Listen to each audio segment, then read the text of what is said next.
Então vamos lá, gente. Boa noite. Vamos ver hoje a aula de empiristas e síntese kantiana. É muito importante essas duas aulas real. Esses dois temas são muito recorrentes em vestibular. Eu botei até um questionário na sala virtual, eu espero que vocês façam de verdade, porque é muito, muito, muito importante. Cai direto comparando os racionalistas com os empiristas e trazendo termos que foram ditos pelo próprio Kant, e aí são adaptados para o tema para a teoria desses dois grupos. Então, é real. De verdade, assim, façam, estudem muito. Esse período que a gente está estudando, racionalismo e o empirismo, é o período conhecido como Revolução Científica. A gente ainda não começou a filosofia moderna. A filosofia moderna só começa a partir dos contratualistas. A gente ainda está no período científico da coisa, como a sociedade, depois de tanto questionamento, tanta descrença, vai conseguir fechar como se diz, com um critério único para ser adaptado em todas as ciências, tá? Então, eu vou estar aqui para apresentar.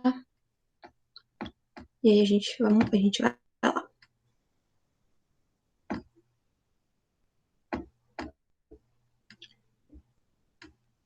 Vamos lá com os empiristas. O primeiro de todos os empiristas é o John Locke. Ele vem logo. Não, ele sim. Na cronologia, não é primeiro John Locke. Na cronologia, sim, dos fatos, primeiro é o Francis Bacon, depois vem o Descartes, depois vem o John Locke. E aí depois vem o Hume. Só que, didaticamente, a gente separa, né, os grupos. E a gente, primeiro de tudo, fala do Locke, porque a teoria dele foi meio que o pontapé inicial dos outros empiristas. Ele vai vir com a teoria do conhecimento. Ele viu. Então vamos lá. Vamos relembrar racionalistas. Eles é o Descartes, o grande racionalista desse grupo. Ele veio baseado no Bacon, no Francis Bacon, porém, só usando a razão, questionando tudo, gênio maligno e tal, e chegou ao princípio do cogito ergo sum, penso logo existo. Quando o Locke viu isso, ele ficou, como assim? Aí vamos lá. A parte da filosofia que vai estudar isso de o homem produzir o próprio conhecimento se chama teoria do conhecimento. É a parte da filosofia que estuda como o homem produz o conhecimento, tá? Vai ter, nessa disciplina, vai ter a rixa entre racionalismo e empirismo. Racionalismo com Descartes. Agora a gente vai ver os empiristas. O Locke, ele vai defender a sensação e a reflexão.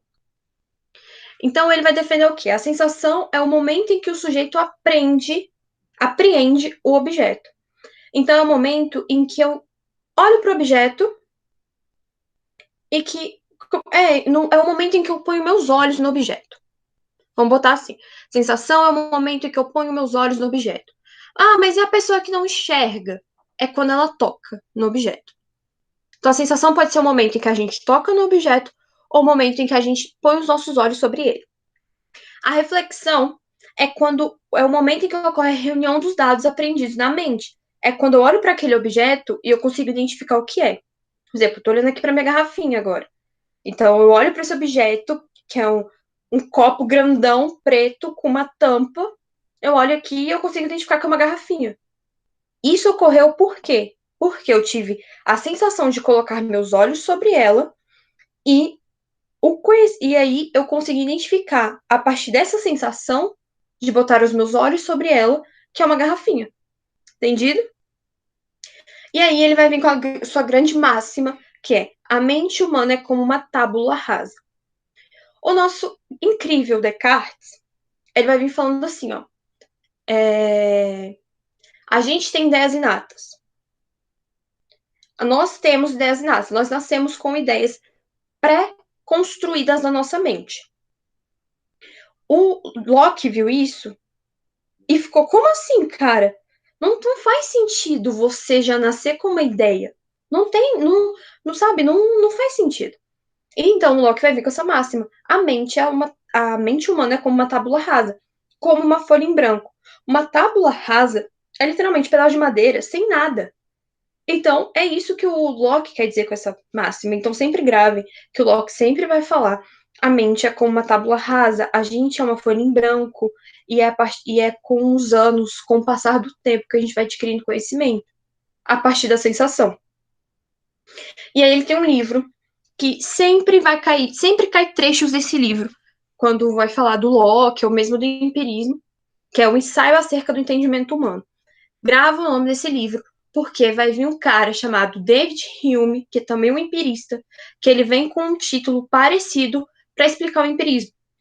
O Locke vai ter um ensaio acerca do entendimento humano. O Hume vai ter a investigação acerca do entendimento humano. Eles não eram criativos com nomes de livros, mas sempre grava que o ensaio acerca do entendimento humano é do Locke. Porque nas questões de Enem, de vestibular, muitas vezes a gente nem precisa ler o texto. É só a gente procurar lá embaixo o nome do livro. Se a gente sabe que tá lá o trecho, aí eu não quero ler, tá? Acho que não é necessário. Aí é só olhar lá embaixo o nome do livro. Se é um ensaio acerca do entendimento humano, eu sei que é do Locke. Se é a investigação acerca do entendimento humano, eu sei que é do Hume. Então isso já me ajuda a eu me guiar nessas questões. Na teoria dos dois, né? Vamos lá. Francis Bacon é o primeiro primeiro cara da Revolução Científica, e é a partir dele que surge tudo isso, né? Como eu disse, Descartes vai aproveitar muita coisa do Bacon. O Bacon era um cara rico. A gente pode chamar essa Revolução Científica também de Revolução Científica Inglesa, porque ela ocorreu basicamente na Inglaterra. Tipo, o Bacon, Francis Bacon, era um nobre inglês. Ele foi primeiro-ministro, ele foi, tipo, sabe, chanceler. Então, assim, esses caras são todos da Europa, né? Vamos lá. Bacon. A procura de um método. Ele que vai procurar um método científico a partir de um momento todo descrente. Então, ele vai ver a ruptura com toda a autoridade pré-estabelecida de conhecimento fez com que os pensadores buscassem uma base segura, algo que garantisse a verdade de um raciocínio. Um dos principais problemas relacionava-se com o processo de entendimento humano. Então, eles tentavam identificar, cara, como é que a gente adquire conhecimento? É a grande procura da Revolução Científica. É a grande, grande procura. A procura de um método seguro para comprovar as coisas e para entender como a gente entende isso. Aí vai vir o racionalismo de um lado falando uma coisa, o empirismo do outro falando, do empirismo de outro lado falando uma coisa. E aí vai ficar com essa treta, até chegar o cara que a gente vai ver né, daqui a pouco, que é o Kant, que o Kant vai tentar juntar essas duas teorias. E que a teoria dele é aceita para a ciência hoje em dia. Aí vamos lá. O lema saber é poder é atribuído ao Francis Bacon pelo seguinte motivo. Revela sua firme disposição de fazer dos conhecimentos científicos instrumento prático de controle da natureza, com o objetivo de expandir a prosperidade humana. Então, ele quer fazer com que a gente encontre conhecimento seguro, para que seja um instrumento prático para a gente prosperar, nós como humanos. Então, se a gente tiver um conhecimento amplo sobre uma floresta, a gente pode ir ali e prosperar lá dentro. Tirar árvore, produzir casas com as árvores que tem na floresta. Então, ele tá à procura sempre de uma prosperidade humana, de que o ser humano sempre chegue ao seu ápice a partir de um método científico. Aí ele vai vir com a teoria dos ídolos. Ela é muito, muito, muito interessante. Ele vai usar a palavra ídolos por conta do sentido específico da palavra. Ele vai usar com sentido específico.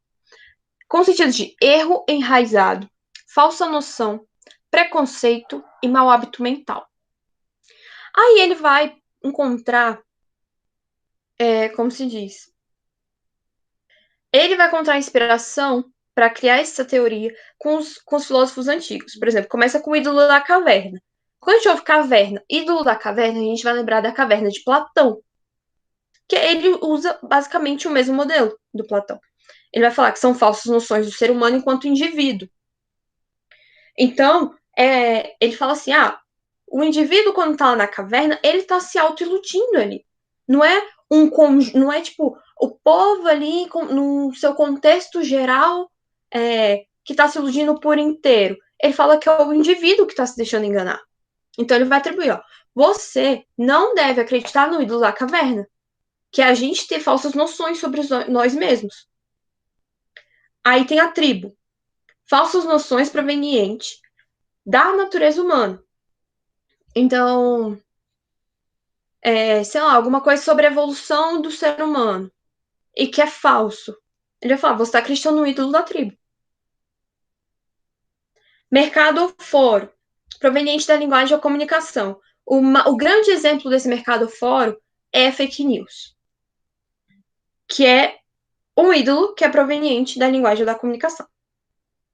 O do teatro é a crítica ao pensamento filosófico antigo, crença e superstição. Vamos lá. O Bacon, ele usou muita coisa dos filósofos antigos, mas ele tinha um ranço do Platão e do Aristóteles demais.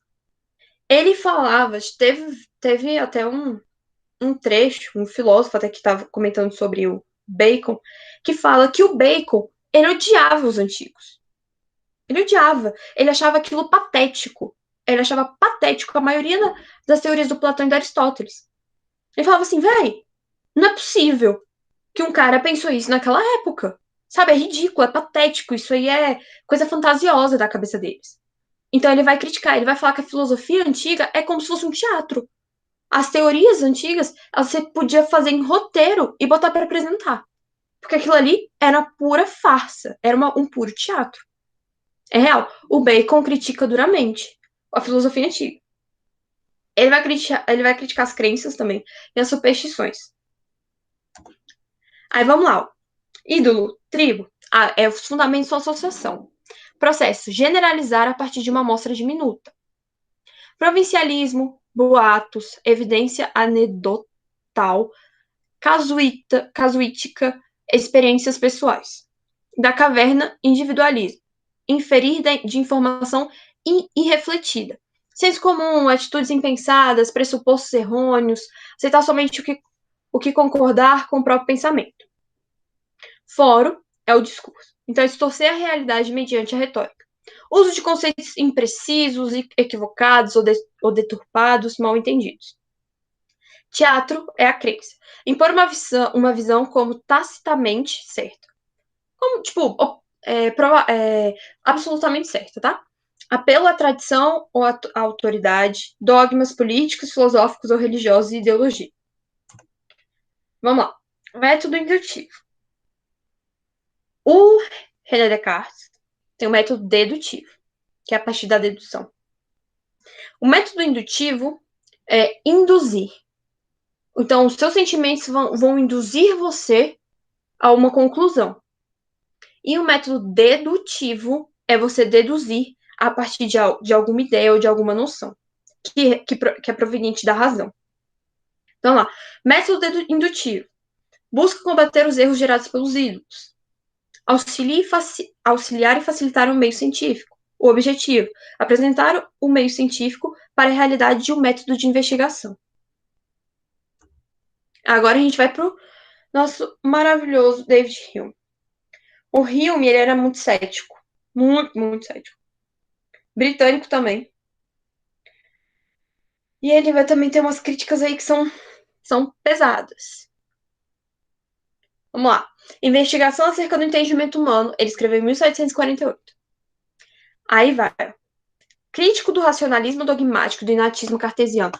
O Hume é um dos maiores críticos do René Descartes. Um dos maiores críticos do Descartes. Sem tirar nem pôr. Ele e o Locke, meu Deus do céu. Então você pode botar.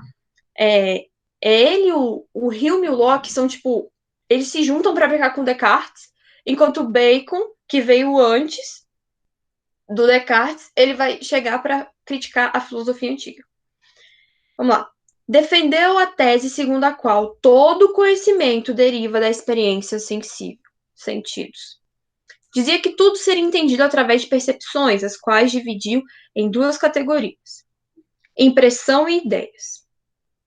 A impressão refere-se aos dados fornecidos pelos sentidos, e as ideias referem-se às representações mentais derivadas das impressões sensoriais. Então, o Hume ele vai chegar e falar assim: Ô Descartes, você está errado quando você fala que a ideia é a principal coisa do ser humano. A ideia não constrói nada. O que constrói é a impressão. Por isso que eu botei aqui no final: toda ideia é uma representação de alguma impressão.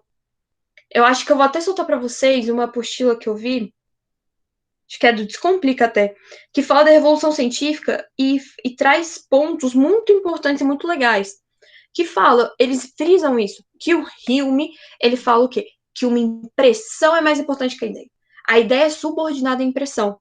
Então, primeiro, a gente tem que absorver os dados fornecidos pelos meus sentimentos, pelos meus sentidos, para depois eu criar uma ideia. Então, ele, tipo, meio que fala, a ideia é subjugada. A ideia não é o principal aqui. Hume entendia que as impressões e ideias se sucedem continuamente nas operações mentais do ser humano. Esse processo seria chamado de associação de ideias. Ele aponta três possíveis associações: semelhança, quando verificamos o objeto que nos remete a outro mesmo, que seja por imagem. Então, eu olho para uma garrafinha e aí eu lembro de outra garrafinha, muito parecida. Isso é a semelhança. E aí ele fala: foram os meus sentidos que perceberam essa semelhança. E criou essa ideia de semelhança na minha mente. Contiguidade, comparação entre objetos idênticos. Então, eu vou comparar, sei lá, duas mesas idênticas, e aí qualquer coisinha que eu achar ali diferente, com os meus sentidos. E a causa e efeito, quando associamos o que sucedeu pelo que antevê. O último tipo de associação volta-se para uma ligação sequencial de fenômenos. Então, quando você está aqui, sei lá, você está aqui hoje de quarentena, você pensa, caraca, eu quero ir no shopping comer um McDonald's, e eu quero comer lá, na praia de alimentação. Mas você tá aqui, você tá pensando, né, o que você vai fazer? Ah, você tá pensando, caraca, eu vou sentar lá, vou tirar a máscara pra comer. Mas e se eu adquirir o coronavírus lá enquanto eu tô comendo? Isso é a causa e efeito. Você tá pensando já no que você vai fazer na ação de causa e você já tá pensando no efeito, que o efeito poderia ser você adquirir o coronavírus. Entendeu? Quando a análise de uma sequência de fenômenos e tendemos ligá-los, chamamos de casualidade. Essa observação é impulsionada pelo hábito que não tem qualquer comprovação. Então, a casualidade, isso de você ir comer na praia de alimentação, um McDonald's, e você adquirir o coronavírus, não tem nenhuma comprovação que isso pode acontecer de verdade. Que isso vai acontecer. Não tem uma comprovação segura. É uma coisa que a nossa mente faz, inconscientemente, tá? E acabou. Agora a gente vai para o nosso querido e amado Kant. Que para mim, sem dúvida, é o mais difícil, mas também é o melhor para mim. O Kant, ele tem no País 1, não, no País 2, que é um texto chamado Que é Esclarecimento. Ele é ótimo, mas assim, é preciso ler muitas vezes, para entender. E. Ninguém é melhor que o Nietzsche. Oi? Licença. Ninguém é melhor que o Nietzsche. Nietzsche ganha. É, Concordo. o Nietzsche é bom. Eu também acho que o Nietzsche é bom. Porque o Nietzsche vai tentar desconstruir mais de o quê? Quase 2 milênios de filosofia. É o Mais de único que eu gosto da filosofia, tirando Platão, é o segundo que eu mais gosto da filosofia. Mas o Nietzsche, pra você entender ele, você tem que ler ele muitas vezes. É tipo o Kant. Porque, Eu acho. assim, acho que tem alguma coisa ligada de você ser da Alemanha e você escrever complicado. Porque não é É. possível. Não é possível. Mas o Kant, ele vai vir para solucionar essa treta entre o racionalismo e o empirismo. Porque um acredita na sensação, que é o empirismo, e o outro acredita na razão. Aí o Kant vai falar, cara, vocês não acreditam que tem como juntar esses dois e o conhecimento surgir a partir daí? Então, esse jovem aqui, lindo, maravilhoso, Kant, ele vai ficar, cara, como assim? Ele tava, tipo, acho, no interior da Alemanha, e ele vendo isso e vendo as teorias, então ele, cara, por que vocês nunca pensaram em juntar isso aqui? Porque vai que o pensamento não é nenhum nem outro, é os dois juntos. Aí vai vir com um tipo de conhecimento. Gente, presta atenção aqui demais. Grava esses nomes, porque, meu Deus, eles vêm e vão toda hora no vestibular. Quando, por exemplo, for vir conhecimento empírico, o vestibular não vai chegar aqui e vai falar, conhecimento empírico de Kant. Não, ele vai falar assim, a posteriori. Não vai falar conhecimento puro, ele vai falar a priori. Então, assim, eu sei que é chato esses nomes, mas, assim, a gente fala português e a gente consegue meio que deduzir esses nomes já, né? A posteriori, então é posterior. A priori, então vem anteriormente. A gente consegue meio que deduzir. Mas vamos lá. O Kant vai juntar e ele vai trazer uma treta tão cabulosa. Mas vamos lá. Ó. Tipos de conhecimento. Ele distingue duas formas básicas do ato de conhecer. Conhecimento empírico. Aquele que se refere aos dados fornecidos pelos sentidos, ou seja, posterior à experiência, a posteriori. Então, ele fala que a gente vai adquirir esses dados fornecidos pelos sentidos, depois da experiência. Aí vamos lá. Quando ele fala experiência, aqui é experiência mesmo, tá? Depois de você participar de algo. Tipo, eu só vou saber o que é uma garrafinha depois que eu pegar numa garrafinha, depois que eu ver uma garrafinha. Tiver uma experiência com ela. Conhecimento puro. Aquele que não depende de quaisquer dados dos sentidos, ou seja, é anterior à experiência, a priori. Então, sei lá, vou usar um exemplo aqui meu. Quando eu viajei pro Rio de Janeiro, aí todo mundo falava, toma cuidado, bandido. Bandido, bandido, olha, assalto, se protege, não sei o que, pai e tal. Eu não precisei passar por isso pra eu ter esse conhecimento, certo? Então ele pode ser classificado como puro, porque eu ter cuidado em ser assaltada veio antes da experiência de eu ser assaltada. Agora, você comparar duas coisas. Caraca, eu prefiro piscina do que mar, ou mar do que eu prefiro mar do que piscina.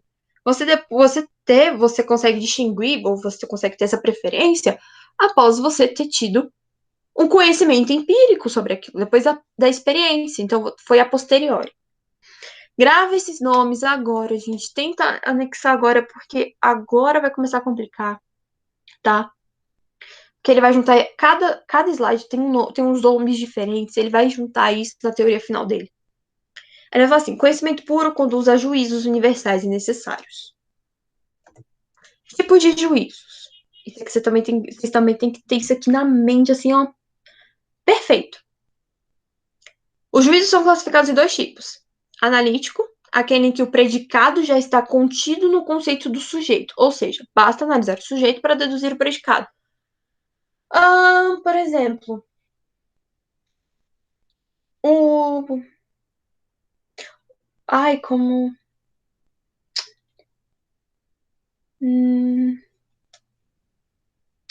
Quadrado. Não, o cubo. Fala assim, o cubo tem 4 lados. Ou sei lá. Não, o cubo tem 3. Ai, gente, eu sou perdida em geometria real. Fala o triângulo. Triângulo. O triângulo tem 3 pontas. Quando você já pensa em triângulo, você já vem na ideia. 3 faces, 3 pontas. Então já vem na sua cabeça isso de triângulo. Já vem, o triângulo tem 3 triângulos. Então já vem na sua ideia que no sujeito, triângulo já tá ali. Triângulo tem que ter 3 triângulos. 3 pirâmidezinhas, né? É porque eu sou meio perdida em geometria aí, não sei muito não, tá? Sintético. Aquele em que o predicado não está contido no sujeito. Acrescenta-se algo de novo pelo predicado. Exemplo, o quadrado é amarelo. Todo quadrado é amarelo? Não. Então, o sintético, eu estou dando uma ideia nova ao sujeito. O analítico, é tipo um pleonasmo. O analítico é tipo um pleonasmo. Eu estou repetindo uma coisa que já está implícita ali no sujeito. Eu estou repetindo o predicado. No analítico. Pode Desculpa. falar. Pois o analítico é aquela coisa como se fosse repetida, sem Sim, dar um sentido novo? é basicamente isso. Você vai estar frisando algo que já está explícito Não, você vai estar frisando algo que já está implícito no sujeito. Enquanto no sintético, você vai trazer uma informação nova sobre o sujeito, no predicado. Tá bom? Tá. Valor dos juízos. Agora, gente. Lembra quando a gente viu a priori, a posteriori, sintético e analítico? Ele vai juntar tudo aqui. Início. Kant distingue em 3 categorias os juízos. Juízo analítico a priori. É o juízo universal e necessário, mas que serve apenas para elucidar ou explicar algo que já está contido no sujeito. Então, deixa eu ver. O céu é azul. A gente já tem na nossa cabeça que quando a gente pensa em céu, a gente pensa em azul. O céu não é azul só aqui no Brasil. Ele é azul no Japão, ele é azul na China, na Índia, nos Estados Unidos, na Europa, na África. Então, assim, a priori, o juízo analítico, a priori, é uma verdade universal do ser humano. Mas em São Paulo, o céu é cinza. Ah, mas naturalmente ele é azul. Aí vem intervenção humana. A gente não contava com isso ainda, tá? Se é problema disso aí, é culpa do ser humano. Não é só em São Paulo também, não, tá? Tem na China também. Na China é cinza, meu Deus, nem tem celular, praticamente. Verdade. Ah, curiosidade. Eles vendem ar enlatado. Sim, eles vendem ar. É muito absurdo. E é muito caro. É tipo uns 10 mil uma latinha de sei lá quantos ml. Pois é. Na China? Sim. Na China. E eles abrem casa pra respirar bem. Exatamente. Então, vamos lá. Juízo analítico a priori um juízo, é uma verdade universal e necessária, tá? Juízo sintético a posteriori, ele amplia informações sobre o sujeito, porém esta relação está condicionada ao tempo e ao espaço em que ocorre a experiência. Por exemplo, isso aí de São Paulo ser o céu cinza. Digamos que eu fui para São Paulo e eu li o céu às 3 horas da tarde. E aí eu falei, caraca, o céu aqui tá cinza, hein? Mas aí depois você olha às meia-noite, vai olhar o céu meia-noite, e você vai falar, não, o céu tava azul. Porque você tá falando que tava cinza. Como assim? Então, é algo a posteriori, sintético a posteriori. Você vai ampliar o significado do sujeito. Porque a gente fala céu, azul, a gente já pensa em azul. Mas aí, como a Karen falou do São Paulo, céu cinza. Aí vamos lá, eu tô lá, tal, em São Paulo, em Sampa, andando, pá, olho pro céu, tá cinza. O céu é cinza. Você tá vendo que o predicado não tá mais repetindo o significado do sujeito, ou algo que está implícito no sujeito. Ele tá trazendo algo novo. Só que isso ele vai ocorrer no tempo e no espaço, que vai ser definido por mim. Isso é muito importante para entender o juízo sintético a posteriori. É a relação entre tempo e espaço. Que ela é subjetiva, ela é a partir do sujeito. O tempo e espaço, ele é definido pelo sujeito. Não é universal. Então não quer dizer que o céu é cinza em todo lugar. Isso é algo que é como se fosse minha opinião. Algo que foi dito por mim a partir da minha noção de espaço e tempo. Tá certo? Pode ser também, sei lá, viajei para a China. Nossa, a China tem um governo que, meu Deus do céu, controla todo mundo e tal. Tá, para mim pode ser isso, porque foi a minha experiência. Mas para quem mora lá pode não, eles não sentirem isso, porque é a relação entre o espaço e o tempo. Para mim é diferente. No espaço em que eu vivo, Brasil, e para a China é diferente. Essa relação minha de espaço Brasil e espaço China. Mas para quem tá lá não é. Porque tá lá no meio e não percebe, tá bom? Mas não é universal. Esse aí nunca é universal, tá, gente? Universal é só o analítico a priori. Aí vai vir uma coisa interessantíssima. Vocês lembram que o sintético, eu vou ampliar o sujeito no predicado. Vou trazer uma coisa nova para o sujeito no predicado. E aí a gente vai ter o a posteriori, né? Que tem o sintético a posteriori, que é depois a experiência. E aí vai vir um que é juízo sintético a priori. O que isso quer dizer? Você vai acrescentar novas informações sem ter participado da experiência. Ela fala, acrescenta novas informações ao sujeito, possibilitando ampliar o conhecimento sem se limitar à experiência, sem depender dela. O juízo sintético a priori é o mais importante para a ciência.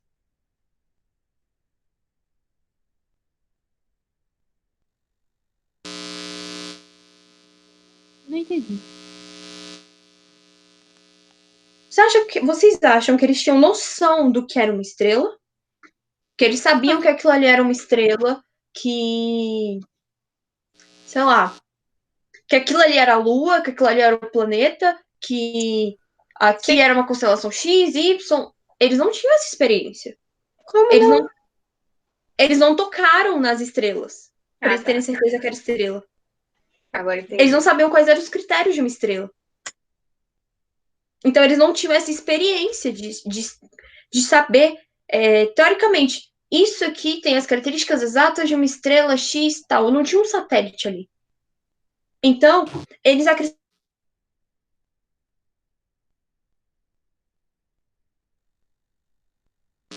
Vitória, travou tudo. Vitória, você tá aí? Ter a experiência. Vitória, travou tudo. Repete aí, rapidão. Qual parte? Experiência. Isso. Karen? Experiência. Qual parte? Que eles não tinham Eles- experiência. Oh, meu Deus. Tá, vamos lá de novo.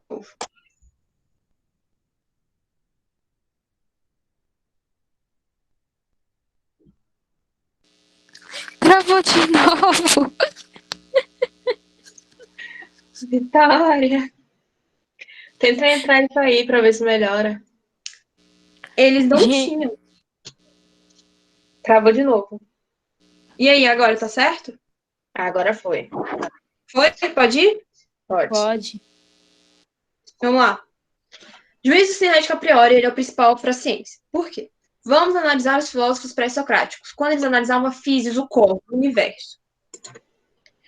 Eles não tinham. Gente, eles falavam assim: isso aqui é estrela X, isso aqui é Cosmos X, isso aqui, ó, isso aqui é um personagem, esse aqui é o personagem tal. Tipo, a astrologia que a gente tem hoje, ela surgiu na época dos pré-socráticos. Mas eles não tinham a noção, tipo, isso aqui é uma estrela. Isso aqui não é. Isso aqui é um planeta. Isso aqui é o Sol. Isso aqui é uma estrela perto do Sol. Eles não tinham essa ideia, entendeu? Então, eles acrescentavam novas informações ao cosmos, ao sentido completo do cosmos, sem ter tido a experiência de saber, isso aqui é uma estrela de verdade. Não, isso aqui é um planeta. Isso aqui é um meteoro. Eles não tinham isso. Hoje em dia a gente tem essa comprovação. Que a gente tem o quê? A gente tem satélites e tudo. Mas antes eles não tinham, os pré-socráticos não tinham. Então a gente percebe que esse juízo sintético a priori tem há muito tempo. O Descartes fala, ele existe. Não, o Descartes não. O Kant fala que ele existe, que ele é importantíssimo para a ciência. Porque senão, se a gente não considerar esse juízo, a gente vai estar ignorando a ciência produzida pelos pré-socráticos. E é quase impossível, porque, por exemplo, vou usar meu exemplo aqui. Eu quero fazer física. Eu tenho que estudar pré-socráticos. Eu vou estudar pré-socráticos na faculdade. Porque a ciência produzida por eles influenciou na ciência da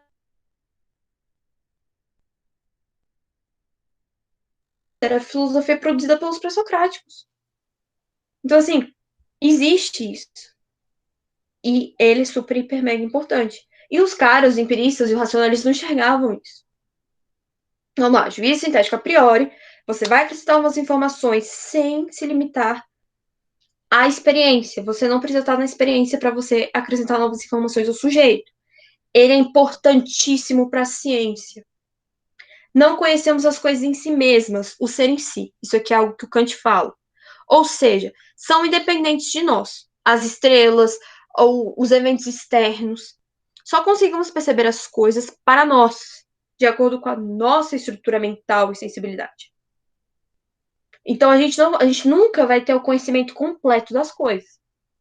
Nunca vai ter, tipo, eu sei de tudo sobre o meu quarto aqui. Eu vivo nele 24 horas por dia. Sei tudo sobre o meu quarto, as dimensões, a cor da parede, a altura, a largura, não sei o quê. Ele fala: não, você só sabe de algo para si próprio. Para você, o seu quarto tem isso, tem isso e aquilo. Agora, para sua mãe que vai entrar aqui, ele pode ser diferente, ela vai enxergar de outra visão. Entendeu? Vamos lá. Aí ele vai vir, que o Kant também é moral. Isso é uma parte muito importante, que cai, uma coisa que cai muito é ética e moral. Eu vou ver um dia, uma semana, só para dar isso, ética e moral, que é muito importante. Isso é discutido desde a Grécia Antiga, e é muito importante para entender política, para entender as atitudes humanas, para entender muita coisa. É quando tem uma conversa mais íntima entre a filosofia e a sociologia, quando discute a ética e a moral do ser humano. Moralidade em Kant também é chamada de ética deontológica, e ela vai vir e ele vai comentar sobre a metafísica dos costumes. Ele, na época dele, tinha um grande problema de moralidade. Vamos distinguir ética e moralidade primeiro. Ética é o sua conduta individual. O que você acredita? O que você acredita? Assim, como ser humano, minha atitude, como, sei lá, indivíduo da sociedade, jogar um lixo no chão. Não é uma coisa moral. Nossa, a pessoa não tá tendo moral. Não, eu não tô tendo ética. Ética é o que eu tenho. É minha conduta individual. E moral é a conduta da sociedade, do conjunto em si. Vamos lá. O Kant busca no problema da moralidade princípios racionais e científicos, sendo ao mesmo tempo universalmente válidos, mas também adaptados ao cotidiano dos questionamentos morais. Então, ele vai buscar nisso princípios racionais científicos. Ele sempre vai tentar trazer a razão científica. Kant vai sempre trazer algo que seja cientificamente comprovado. Ele quer coisas que sejam universalmente válidos, mas adaptados ao nosso cotidiano. Ele vai se preocupar muito com isso.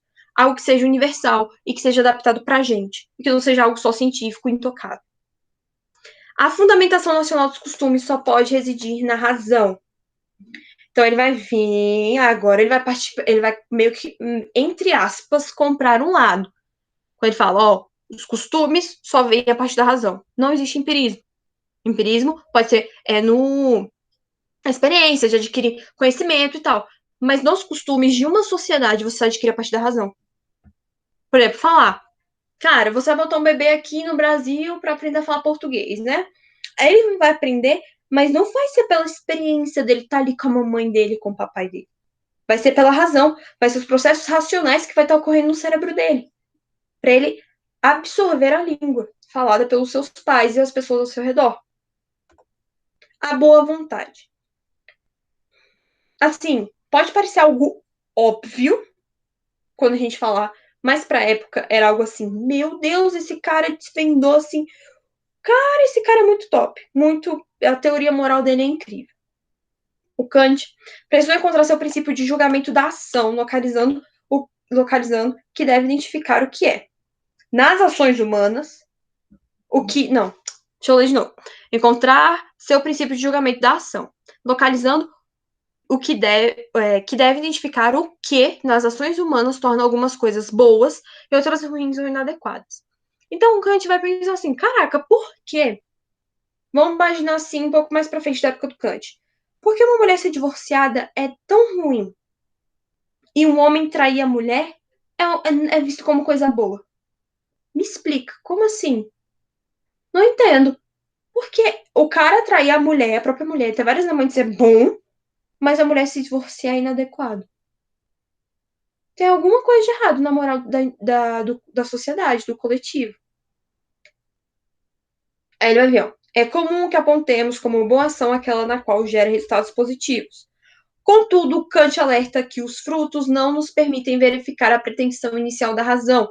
Ou seja, se considerarmos apenas os resultados, estaremos desconsiderando a tomada de decisão autônoma. Isso é muito importante. É aquele básico ditado que a gente usa de atitudes boas, o inferno tá cheio. O Kant vai meio que falar isso. A gente pode atribuir até. Porque ele fala, como assim você vai olhar os frutos? Tá. A pessoa ficou rica, é uma coisa boa, né? Que a gente vê, caraca, que coisa maravilhosa. Mas aí você vai ver qual o caminho que ela tomou pra ficar rica. Ela enganou muita gente, ela roubou, ela traiu, ela matou o próprio marido, não sei o quê. Cara, como você pode falar que ela ter ficado rica é bom se ela cometeu todos esses crimes antes? Tem alguma coisa errada, né? Tem alguma coisa errada. E vocês frisem isso. Tomada de decisão autônoma. O Kant, quando ele fala o que é o esclarecimento no Pais 2, a obra, ele vai falar muito disso. Ele vai falar que o indivíduo tem que ser independente, que o indivíduo tem que construir o seu próprio conhecimento, que o indivíduo não tem que depender de médico, de professor, de não sei o quê. Não tem que depender de ninguém. Que o indivíduo tem que conseguir ser autônomo, criar um conhecimento subsistente, de subsistência. Que ele consiga consumir e não ter que confiar sempre nas pessoas. Porque se você confiar sempre nas pessoas, você vai ser traído, você vai ser enganado. Você vai acreditar cegamente em alguém é errado. Antes de você, tipo assim, vou tomar uma decisão de comprar, sei lá, uma blusa da moda. Só porque minhas amigas têm, elas estão me influenciando. Ele vai falar, tá errado. Tá errado. Você quer essa blusa? Você sente necessidade de ter essa blusa? Você acha que essa blusa, você tem que pensar autonomamente, não vai na mente dos outros. Não seja Maria vai com as outras. Então, sempre grave. O Kant vai vir na moralidade e em tudo vai falar da forma autônoma do indivíduo. Para o indivíduo ser autônomo. Mas vamos lá. Ele vai analisar esse termo que ele chama de boa vontade como aquela que parte dos princípios corretos.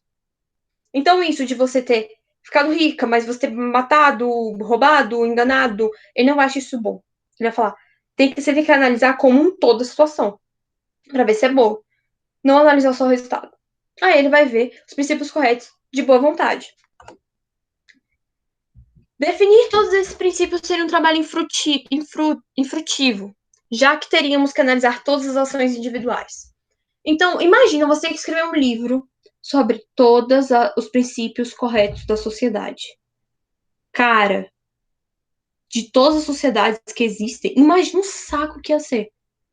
Que horror que ia ser. Então, ele vai definir dois conceitos que a gente tem que usar na hora de distinguir se é uma boa vontade, se é uma ação frutífera, ou se é uma ação ridícula, se é uma ação ruim, inadequada. Só que ele fala, você vai analisar como um todo, não analise só os resultados. A escolha, ainda que autônoma, deve ser fundamentada no dever. Aí vamos lá.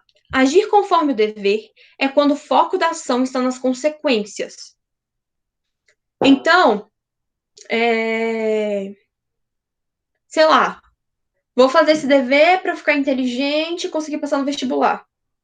Ele vai falar que você está agindo conforme o seu dever. Isso é seu dever de cidadão. Isso é dever como estudante. Agora, dever como cidadão. Vamos lá. Dever de cidadão. Votar. A gente tem o direito de votar como cidadão brasileiro. Aí ele vai falar assim, você vai votar não para conseguir o melhor, para o conjunto. Se você agir conforme o dever, você vai votar sabendo qual é o candidato que provavelmente vai sumir. Que muita gente vota com o pensamento de que não vota tipo, eu acredito na ideologia desse cara e tal. Aí você pensa, não, mas se eu votar nele, eu tô jogando meu voto fora, porque esse cara não vai ganhar. Vou votar então em um que provavelmente vai ganhar. Então ele fala que você está agindo conforme o dever. O que foi pré-estabelecido para você. E você só está pensando nas consequências, você não está pensando num todo.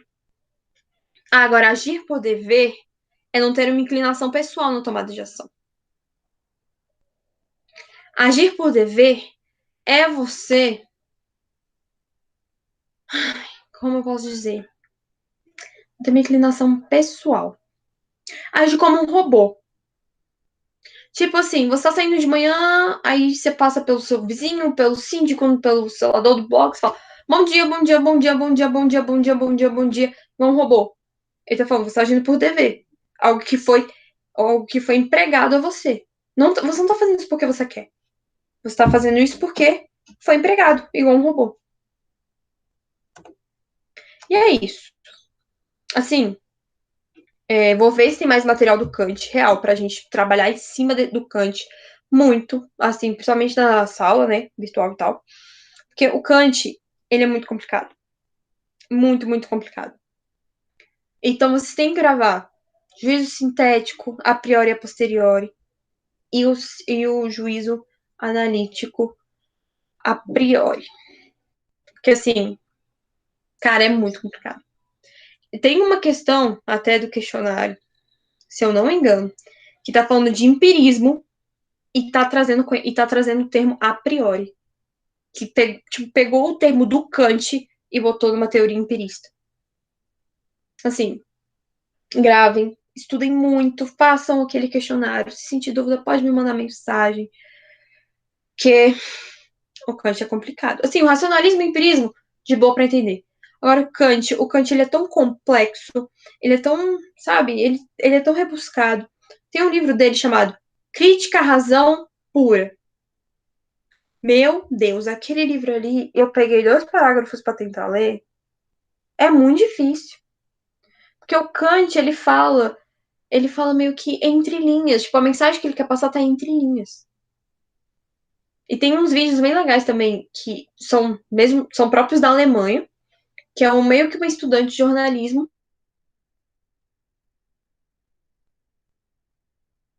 Então, a gente tenta explicar como ele definiu essas teorias. E ele explicando, você pensa, caraca, é tão simples, mas ele transcreveu de um jeito, porque a filosofia tem dessas, né? É uma coisa simples, mas a pessoa traz com uma maneira mais rebuscada, ou para trazer uma mensagem entre linhas para não ser tão óbvio, porque o conhecimento não é óbvio. O conhecimento é uma construção diária. E aí, eles querem frisar isso nos livros. Por isso que às vezes a linguagem é difícil. Para você sempre, quando você tá lendo, sempre procurar coisas novas, descobrir coisas novas e ir adquirindo conhecimento. Porque se o conhecimento for algo raso e for algo fácil, não é conhecimento, é senso comum. E isso não é válido para o ser humano. Para eles, o que é válido para o ser humano é a razão, é a consciência de um conhecimento puro, puro entre aspas, que é construído com o passar do tempo, que você nunca vai falar assim, caraca, eu sei tudo. Para a filosofia isso não existe, você saber tudo. Os pensamentos são construídos um acima do outro, a gente refuta coisas antigas ou a gente retoma coisas antigas, mas assim, algo fácil, se você tem alguma, você conhece, você entende, sei lá, algo. Você acessa uma informação e você vê que ela é muito fácil, que ela é muito óbvia, a gente tem essa tendência de falar, não é isso. Porque nós somos seres complexos. Então, por que o conhecimento também não é complexo? Obviamente ele é. Não tem como um ser humano saber de tudo, não tem como um computador saber de tudo, uma internet saber de tudo. Não tem como. Então, assim, a filosofia, se você estudar só Kant, você não vai entender tudo. Se você estudar só empiristas, você não vai entender tudo. Então, a filosofia é basicamente como se fosse o conhecimento. Você constrói o quê? Sabendo de pouquinho em pouquinho desde o início. Então a gente tem um conhecimento que a gente adquiriu de criança, que a gente vai aprimorando na infância, e que aí a gente vai aprimorando mais, chegando na forma adulta, depois na meia-idade, depois quando tá velhinho, a gente tem um conhecimento mais maduro. Mas isso não quer dizer que a gente conhece tudo de tudo. Então, assim, o Kant, ele traz essa noção. Ele vai me trazer, ele vai falar, ei, o conhecimento tem que partir do indivíduo, e ele não é único. Claro que vai existir verdades que são universais, que vale aqui, vale lá no Japão. Mas não quer dizer que isso é único, tá bom? Conhecimento se constrói dia após dia, noite após noite. E você não tem que depender dos outros, você tem que depender da sua própria mente. Tá bom? É isso. Fechou. Semana que vem, a gente começa com filosofia moderna, contratualistas. Estejam preparados. A gente vai começar com Maquiavel, com Hobbes, com Locke e com Montesquieu. Se Dá preparem. lá. Dá like e se preparem, porque assim, vai começar uma chuva de conceitos que, meu Deus, o Hobbes, primeiro conceito de contratualista, o Hobbes, você vai ficar assim, cara, não é possível. Esse cara é louco. Não é possível. Eu fui explicar a teoria do Hobbes pra minha irmã falou assim, esse cara é maluco, esse cara é, tipo, idiota. Porque ela falou assim, como assim o cara vai falar isso, mano? Ainda bem que teve o Locke, que teve o Rousseau, que falou coisa melhor, trouxe luz à mente humana.